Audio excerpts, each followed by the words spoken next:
Ridgefield has an important decision to make. Not whether our public safety facilities need improvement, but how to improve them in a way that makes sense and earns voter support.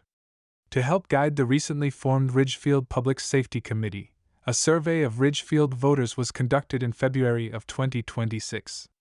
But this was a professionally designed survey. It's the typical of the kinds of studies I would execute for a client. So I'm happy to be here, and I'll walk you through it. I feel very good about it in terms of the process and the kinds of data that we got back, so I'll walk you through that in a little bit more detail. This survey provides a useful snapshot of voter sentiment, and its message is clear. Voters aren't opposed, they're unconvinced. That may be the most important takeaway. This isn't just a cost problem. It's a value problem. What do we get for what we spend? The survey tells us what voters care about. But it doesn't yet tell us which approach best delivers that value. It's a contest between responsiveness and services versus cost. That's really how I would view this. That's the decision.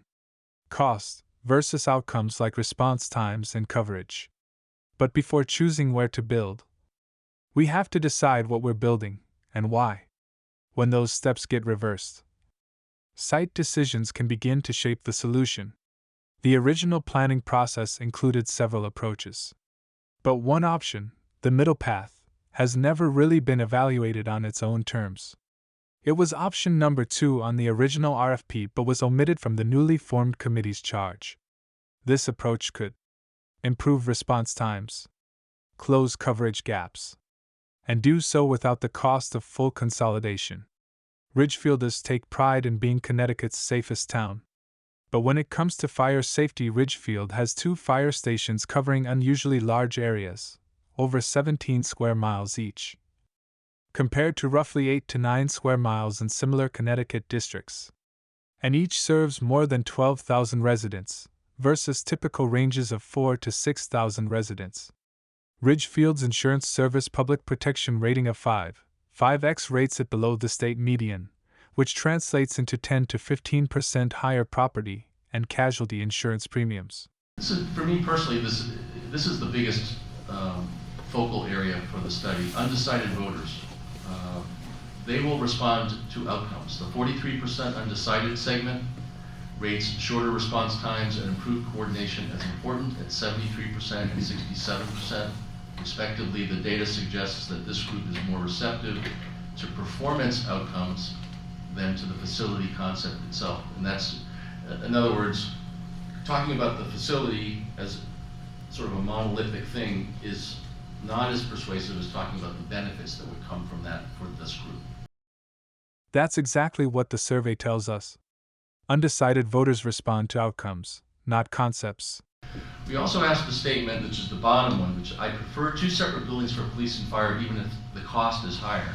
That was really to tease out whether people were focused on the 2 buildings versus 1 building or the cost. But it doesn't define costs more than what, or what benefits might come with that cost. More importantly, who says renovating existing public safety buildings and adding a 3rd fire station costs more? That's what attorneys call leading the witness with facts not in evidence. Researchers like Professor Kevin Hartman from the University of Notre Dame call it something else. Leading or loaded questions that introduce bias by guiding respondents towards a particular answer. So the result may reflect cost sensitivity under that framing, rather than a clear preference between alternatives. These results can be easy to misinterpret, especially if cost is considered without the benefits that might accompany different approaches. The takeaway isn't that voters oppose one approach or another. It's that they want to understand value. The undecided voters, that's really your swing group in terms of who will tilt more in favor and who will continue to oppose. Trying to understand them a little bit better, which we did here, I think is really important. But I think they're looking for the rational story, as opposed to, here's a new facility, we need it, please vote for it, as opposed to, please explain why you need it and what the benefits will be, etc. That's the opportunity. Before choosing where to build, it is essential to clearly evaluate all of the options, including the option that sits between the extremes. Ridgefield has an opportunity to get this right. not by choosing sides, but by making sure every viable path is fully considered. Because the goal isn't just to build something, it's to build the right thing, in a way the town understands and supports.